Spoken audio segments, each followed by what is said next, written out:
I think for the average person, I don't want to complicate the idea. I mean, it's very simple, and I think one of the problems that we've had in the past is there's been a level of deniability afforded cultural Marxism, right? There's, oh, that's just conspiracy. You don't have to pay Right. attention to that.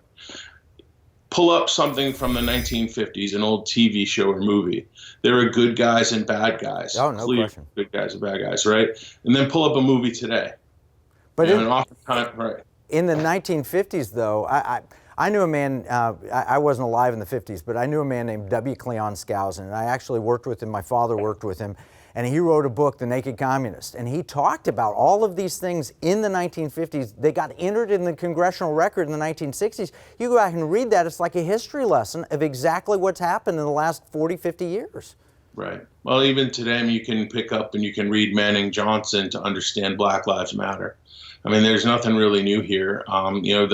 You go back and you listen to testimony from the House Un-American Activities Committee, and they talked about labeling Americans as racist, and they talk about hating America firsters. I mean, it's the challenge we have is the cultural Marxism has been so effective at penetrating our educational institutions, to include our national security educational institutions, that most Americans, even professional trained Defense Department, military officers, intelligence officers, they don't know this stuff. The guys I learned this stuff from were all in their late 70s and early 80s, and functioned, operating against this adversary at the high levels in the Cold War. Yeah. There aren't many of them around today who really understand it at that level. No doubt. Well, you talk about a battle space, and we talk about the battle space all the time, but then you dive in section 3, you talk about the enemy campaign plan. You say there's an overt line of effort, publicity, and then 4 covert lines of effort. Can you describe a little bit about how that operates? I think the most important thing to understand about the publicity line of effort is that what you're what you're providing in the publicity line of effort is a holding pen. It's a catch narrative that's propagated across mainstream media and social media that you're trying to drive people towards. A contemporary example of that is where Trump is you've seen it just in the past couple of days. Trump is a racist, right? Or Trump doesn't disavow white supremacy. That's how they're starting to move him in this direction.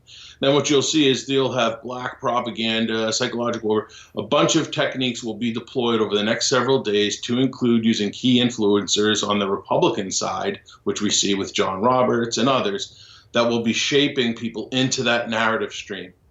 And these are really sophisticated psychological warfare techniques that, the average person just isn't exposed to.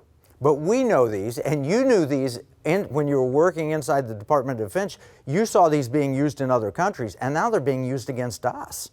Right, exactly. That was the thing that was most shocking about everything, is that you've seen, I mean, in retrospect, you look back, and we didn't know we were looking at what is now known as Crossfire Hurricane and the FBI counterintelligence operation. Although, we could clearly see parts of the elephant. Now we have a much better picture of what was actually going on. I have to be honest with you. I still don't think we've seen all of it. I think there's a lot of more stuff that's still to be discovered, and I really hope that Attorney General Barr and Durham, bring it forward to public light. I mean, we desperately need sunlight on this mess. Well, we've seen a lot of warriors get hit, like General Flynn, and then our mutual friend who passed away, Phil Haney, and a lot of people that have fought this fight, and it's a bloody war. It really is.